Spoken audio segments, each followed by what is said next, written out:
Rahasia kekayaan bukan hanya angka, tapi psikologimu, panduan praktis untuk keuangan cerdas di Indonesia. Selamat siang teman-teman sekalian, para pembangun masa depan keuangan Indonesia. Kembali dengan saya, Raymond. Saya sangat antusias di hari ini. Saya akan membagikan intisari dari sebuah buku yang telah mengubah cara banyak orang melihat uang. Buku ini berjudul Psikologi Uang, Pelajaran Abadi tentang Kekayaan, Ketamakan, dan Kebahagiaan karya Morgan Housel. Mohon simak penjelasan ini dari awal hingga akhir tanpa terlewat satu pun. Mengapa? Karena memahami keuangan bukanlah sekadar menghafal rumus atau mengikuti tren sesaat. Buku ini akan membawa kita menyelami lebih dalam, yaitu bagaimana pikiran, perasaan, dan perilaku kita sehari-hari sesungguhnya memainkan peran yang jauh lebih besar dalam keberhasilan finansial kita dibandingkan angka-angka semata. Setiap bab menawarkan pelajaran penting yang saling berkaitan. Jika kamu menyimak secara utuh, kamu akan mendapatkan pemahaman yang utuh tentang mengapa kita bertindak seperti yang kita lakukan dulu-dulu terhadap uang kita, dan bagaimana kita bisa membuat keputusan yang lebih bijak, lebih tenang, dan lebih bahagia. Mari kita mulai perjalanan ini bersama, dan saya jamin, wawasan yang kamu dapatkan akan sangat berharga untuk masa depan keuangan kamu di Indonesia. Selamat menyimak. Bab 1, Tidak ada yang gila. Pemahaman bab. Setiap orang memiliki pengalaman dan latar belakang yang unik terkait uang. Keputusan finansial yang mungkin terlihat aneh bagi satu orang, bisa jadi sangat masuk akal bagi orang lain, mengingat kondisi hidup mereka. Masa kecil, lingkungan, dan pengalaman krisis membentuk pandangan kita sendiri terhadap uang. Dan hal ini akan berbeda kepada setiap orangnya. Apa yang telah terjadi di Indonesia? Dari antara kita pasti ada yang pernah mengalami krisis 1998, sehingga orang-orang yang pernah mengalami krisis ini akan sangat berhati-hati dan cenderung menabung, enggan berinvestasi berisiko. Bagi kita yang lebih muda dan terpapar investasi digital, perilaku mereka mungkin terlihat ketinggalan zaman. Namun, dari sudut pandang mereka, itu adalah cara paling aman. Saran saya terkait bab ini adalah, jangan mudah menghakimi keputusan keuangan orang lain. Pahami latar belakang mereka. Lebih penting lagi, kenali diri kamu sendiri. Apa saja pengalaman masa lalu yang membentuk cara kamu berpikir tentang uang? Ini akan membantu kamu membuat keputusan yang sesuai dengan kondisi kamu. Apa yang bisa kita tarik dari bab 1? Setiap orang punya kacamata unik dalam melihat uang, dibentuk oleh pengalaman hidup. Yang ditekankan adalah bahwa rasional itu sangat personal dalam konteks keuangan. Bab 2, Keberuntungan dan Risiko. Hasil keuangan kita, baik sukses besar maupun kegagalan, tidak sepenuhnya karena usaha atau kesalahan kita.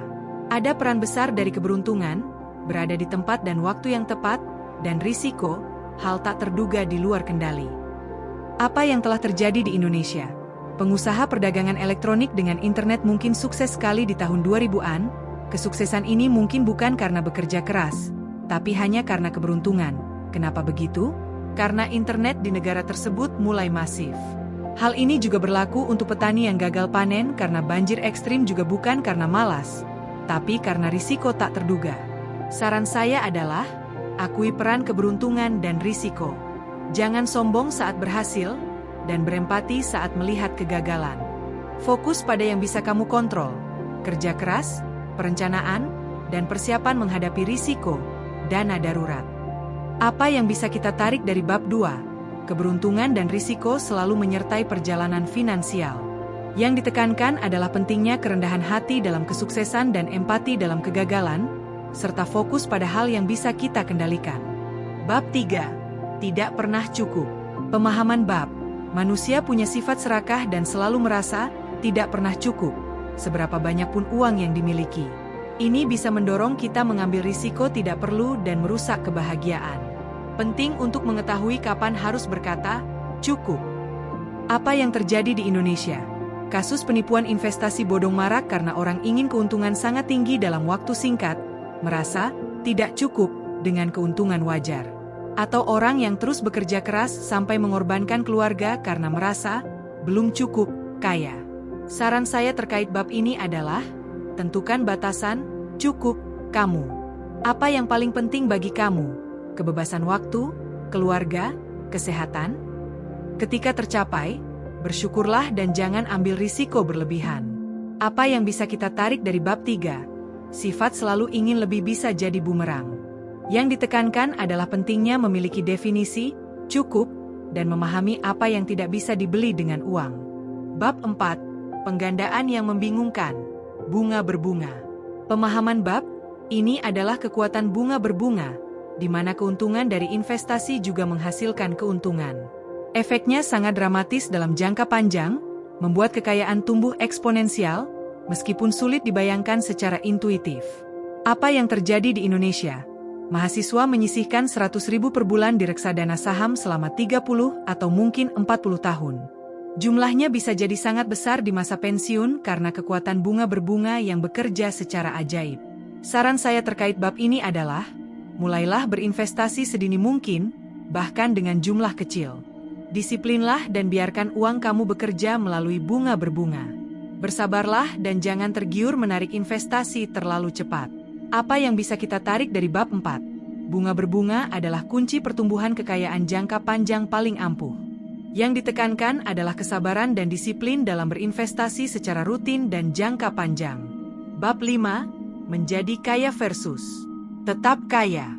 Pemahaman bab menjadi kaya sering butuh risiko dan inovasi, berbeda dengan tetap kaya, butuh kehati-hatian, kerendahan hati, dan menghindari kehancuran total. Banyak yang bisa jadi kaya, sedikit yang bisa mempertahankannya. Apa yang terjadi di Indonesia? Pengusaha properti sukses, menjadi kaya, harus berhati-hati agar tidak bangkrut karena utang berlebihan atau krisis, tetap kaya. Diversifikasi aset dan menjaga likuiditas itu penting. Saran saya terkait bab ini adalah, jika sedang membangun kekayaan, terus berusaha. Jika sudah mapan, fokuslah pada mempertahankan. Jaga dana darurat, diversifikasi investasi, hindari utang konsumtif berlebihan, dan miliki ruang aman. Apa yang bisa kita tarik dari bab 5 ini? Menjadi kaya adalah tentang mengambil risiko, tapi tetap kaya adalah tentang menghindari risiko besar yang bisa menghancurkan. Yang ditekankan adalah pentingnya melindungi kekayaan yang sudah kamu miliki. Bab 6, sisi ekor, kamu menang. Pemahaman bab. Sebagian besar kesuksesan finansial berasal dari sejumlah kecil keputusan atau peristiwa ekstrim. Kamu tidak perlu selalu benar. 1 atau 2 pemenang besar bisa menutupi banyak kerugian kecil. Apa yang terjadi di Indonesia? Investor saham membeli 20 jenis saham. Keuntungan dari 1-2 saham yang melonjak drastis bisa menutupi kerugian dari belasan saham lain. Saran saya terkait bab ini adalah, jangan takut berinvestasi. Konsisten, sebarkan risiko, diversifikasi, dan bersabar. Beri kesempatan, sisi ekor, untuk muncul. Jangan panik jual rugi hanya karena beberapa investasi tidak berjalan baik. Apa yang bisa kita tarik dari bab 6? Sebagian besar keuntungan finansial berasal dari sedikit keputusan yang sangat sukses. Yang ditekankan adalah pentingnya kesabaran dan diversifikasi, serta memahami bahwa beberapa pemenang besar bisa menutupi banyak pecundang kecil. Bab 7, kebebasan. Pemahaman bab, tujuan akhir dari uang adalah kebebasan. Kemampuan mengendalikan waktu kamu sendiri, melakukan apa yang kamu inginkan, kapanpun kamu mau. Kontrol atas waktu adalah kekayaan tertinggi. Apa yang terjadi di Indonesia? Orang yang bekerja keras gaji tinggi tapi minim waktu untuk keluarga versus orang yang cukup uang untuk punya waktu luang dan memilih pekerjaan yang disukai. Saran saya terkait bab ini adalah, saat merencanakan keuangan, tanyakan, apa yang paling berharga bagi saya? Fokus pada menabung dan berinvestasi untuk menciptakan bantalan finansial yang memberi kamu pilihan dan kebebasan, bukan hanya untuk membeli barang. Apa yang bisa kita tarik dari bab 7? Tujuan utama uang adalah membeli kebebasan dan kontrol atas waktu kamu. Yang ditekankan adalah mengubah fokus dari membeli barang menjadi membeli otonomi dan fleksibilitas dalam hidup. Bab 8, paradoks pria dalam mobil. Pemahaman bab, kita sering membeli barang mahal untuk dihormati, tapi orang lain justru mengagumi barangnya, bukan pemiliknya. Mereka membayangkan diri mereka memiliki barang itu. Apa yang terjadi di Indonesia? Orang yang membeli mobil atau gadget terbaru berharap pengakuan sosial, padahal yang melihat hanya berpikir, Kapannya saya bisa punya itu? Saran saya terkait bab ini adalah, jangan biarkan keinginan mengesankan orang lain menguras keuangan kamu. Kekayaan sejati adalah apa yang tidak kamu belanjakan. Fokus pada membangun kekayaan yang tidak terlihat, tabungan, investasi, yang memberi kebebasan. Apa yang bisa kita tarik dari bab 8? Mengejar kekayaan demi mengesankan orang lain adalah sia-sia. Yang ditekankan adalah bahwa kekayaan sejati tidak terlihat, dan kebahagiaan tidak datang dari pujian atas barang yang kamu miliki. Bab 9. Kekayaan adalah apa yang tidak kamu lihat. Pemahaman bab, kekayaan sejati adalah uang yang kamu simpan dan investasikan, yang memberi kamu pilihan di masa depan. Kemewahan yang terlihat adalah uang yang sudah pergi. Orang kaya sejati seringkali tidak memamerkan hartanya. Apa yang terjadi di Indonesia? Fenomena flexing di media sosial yang menguras tabungan. Banyak pengusaha sukses berpenampilan sederhana, kekayaan mereka dalam investasi dan aset tersembunyi. Saran saya terkait bab ini adalah, alihkan fokus dari terlihat kaya menjadi kaya sesungguhnya. Prioritaskan menabung dan berinvestasi rutin. Jangan tergiur membeli barang yang tidak perlu hanya untuk citra. Apa yang bisa kita tarik dari bab 9? Kekayaan sejati bukanlah apa yang kamu belanjakan, melainkan apa yang kamu simpan dan investasikan. Yang ditekankan adalah pentingnya membangun aset yang tidak terlihat, tabungan, investasi, daripada membeli kemewahan yang hanya menciptakan ilusi kekayaan. Bab 10. Hemat uang. Pemahaman bab, kemampuan menabung bukan hanya soal pendapatan, tapi tentang pengendalian ego. Semakin sedikit kamu butuh untuk mengesankan orang lain, semakin banyak yang bisa kamu sisihkan. Tabungan adalah jaring pengaman dan sumber kekuatan. Apa yang terjadi di Indonesia? Orang bergaji besar tapi boros versus orang bergaji menengah tapi disiplin menabung. Menabung bukan tentang berapa banyak kamu hasilkan, tapi bagaimana kamu mengelola keinginan. Saran saya terkait bab ini adalah, jadikan menabung prioritas utama. Alokasikan sebagian penghasilan segera setelah gaji masuk. Hindari inflasi gaya hidup. Hemat bukan pelit, tapi bijak dan memprioritaskan masa depan. Apa yang bisa kita tarik dari bab 10? Menabung adalah pilar utama keberhasilan finansial, lebih tentang pengendalian diri dan ego. Yang ditekankan adalah menjadikan menabung sebagai kebiasaan utama dan memahami bahwa tabungan memberikan kamu kebebasan dan keamanan. Bab 11. Masuk akal lebih baik daripada rasional. Pemahaman bab, keputusan, masuk akal, yang bisa kamu patuhi jangka panjang, lebih baik daripada rasional, sempurna secara matematis tapi sulit dijalankan karena emosi. Konsistensi mengalahkan kesempurnaan. Apa yang terjadi di Indonesia? Menginvestasikan semua uang di saham risiko tinggi secara rasional mungkin untung, tapi jika kamu panik saat turun, itu tidak masuk akal. Lebih baik alokasikan sebagian ke deposito agar nyaman dan bisa konsisten. Saran saya terkait bab ini adalah, jangan terlalu memaksakan diri jadi rasional, jika itu bikin stres. Cari tahu apa yang masuk akal bagi kamu, yang membuat nyaman dan bisa konsisten. Konsistensi adalah kunci. Apa yang bisa kita tarik dari bab 11? Keputusan keuangan yang masuk akal dan konsisten lebih baik daripada rasional, tapi tidak bisa dipatuhi. Yang ditekankan adalah pentingnya konsistensi dalam tindakan keuangan kamu, yang didukung oleh kenyamanan psikologis. Bab 12. Kejutan. Pemahaman bab, masa depan penuh ketidakpastian. Sejarah tidak selalu berulang sama. Kejutan, peristiwa tak terduga berdampak besar, seperti pandemi, selalu mungkin terjadi. Kita harus siap menghadapinya.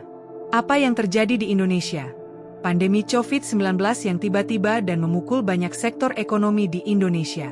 Orang yang tidak punya dana darurat langsung kesulitan.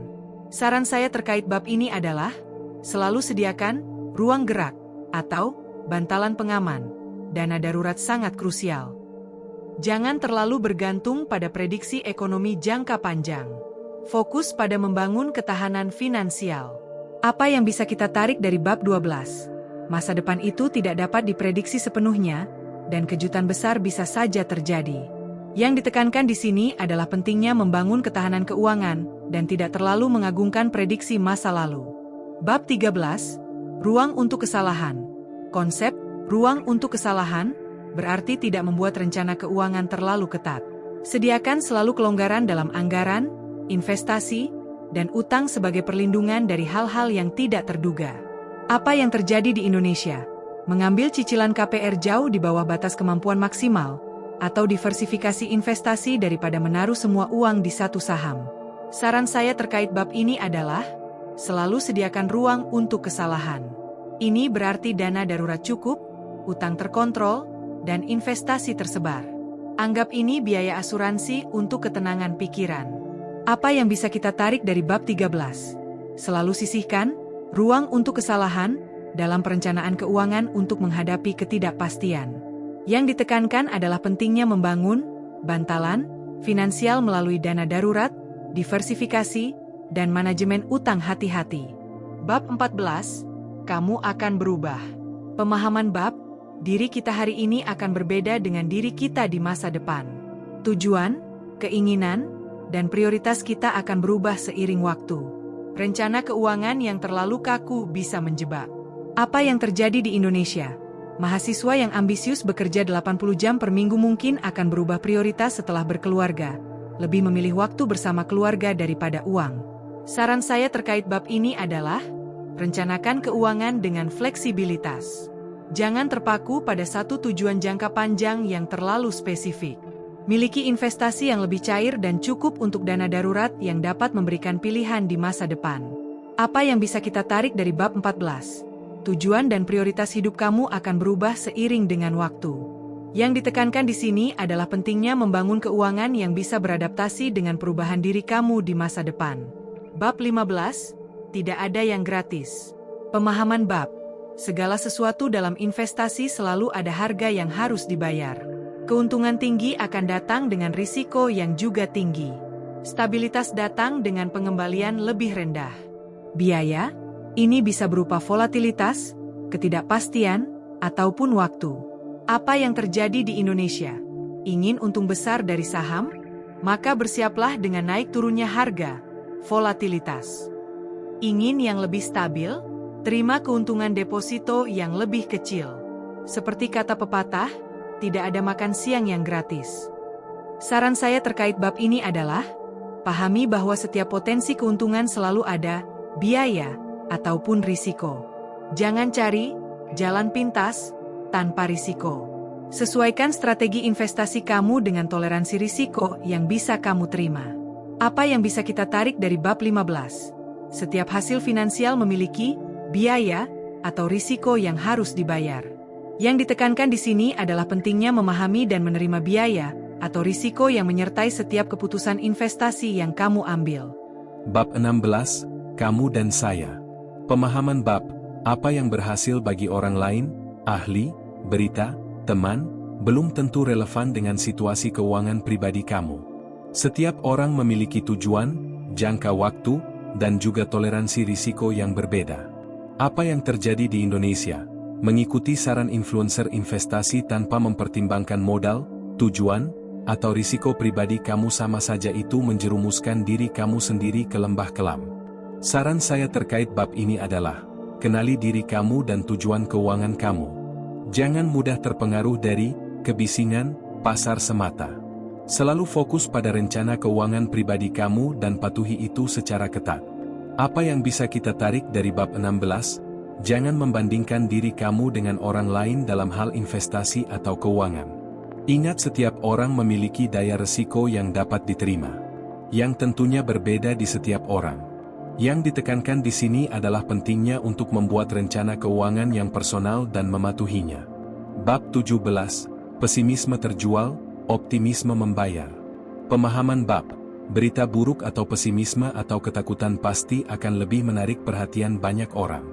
Namun, dalam jangka panjang, optimisme rasional tentang kemajuan manusia dan ekonomi cenderung menghasilkan keuntungan investasi. Apa yang terjadi di Indonesia? Berita krisis ekonomi yang memicu kepanikan investor untuk menjual saham saat pasar turun. Padahal, ekonomi Indonesia selalu bangkit dalam jangka panjang. Ingat kata-kata ini, selalu bangkit ya. Saran saya terkait bab ini adalah, jangan mudah terpengaruh berita pesimis yang membuat kamu takut di dalam jangka pendek. Pahami fluktuasi atau ketidakmenentuan peristiwa dan hal itu adalah sangat normal. Kembangkan optimisme jangka panjang. Tetaplah berinvestasi rutin, terutama saat pasar bergejolak. Ingat lakukan rencana yang sudah kamu tetapkan sebelumnya. Apa yang bisa kita tarik dari bab 17? Meskipun pesimisme ataupun ketakutan lebih menarik, optimisme jangka panjang terhadap kemajuan lebih menguntungkan dalam investasi. Yang ditekankan di sini adalah pentingnya menjaga perspektif jangka panjang dan tidak panik menghadapi berita buruk. Bab 18, ketika kamu percaya apapun. Cerita atau narasi bisa saja dibuat-buat untuk menjelaskan peristiwa yang mungkin tidak sesuai dengan fakta. Kita cenderung mengisi kekosongan informasi dengan cerita sederhana, yang bisa berbahaya tentunya dalam keputusan keuangan karena kita tidak tahu apakah berita atau informasi itu dapat dipercaya. Apa sih yang terjadi di Indonesia? Bisa saja harga saham tiba-tiba melonjak karena CEO jenius, padahal ada faktor kompleks lain di belakang itu. Atau seseorang kaya karena pasti cerdas, padahal banyak hal di luar kecerdasan bisa juga ada faktor keberuntungan. Saran saya terkait bab ini adalah, bersikaplah rendah hati terhadap apa yang kamu ketahui. Akui dunia itu kompleks. Jangan mudah percaya atas informasi yang kamu terima. Selalu cari berbagai perspektif ataupun pandangan dan fakta. Intinya cari berita ini dapat dipercaya atau tidak. Lalu apa yang bisa kita tarik dari bab 18? Hati-hati dengan narasi atau cerita bohong untuk menjelaskan fenomena keuangan. Yang ditekankan adalah pentingnya kerendahan hati intelektual dan menghindari keputusan berdasarkan informasi yang tidak lengkap. Bab 19, ringkasan singkat. Ini adalah rangkuman ulang semua pelajaran penting tentang psikologi uang, kerendahan hati, batasan, menabung, kebebasan, dan pentingnya perilaku. Apa yang terjadi di Indonesia? Menggunakan ringkasan ini sebagai daftar periksa mental saat membuat keputusan keuangan. Saran saya terkait bab ini adalah, gunakan ringkasan ini sebagai pengingat konstan.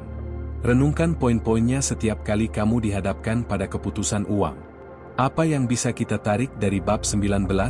Rekapitulasi poin-poin utama buku. Yang ditekankan adalah pengulangan dan internalisasi semua prinsip-prinsip penting yang telah dibahas. Bab 20. Saya tahu kamu di mana. Pemahaman bab.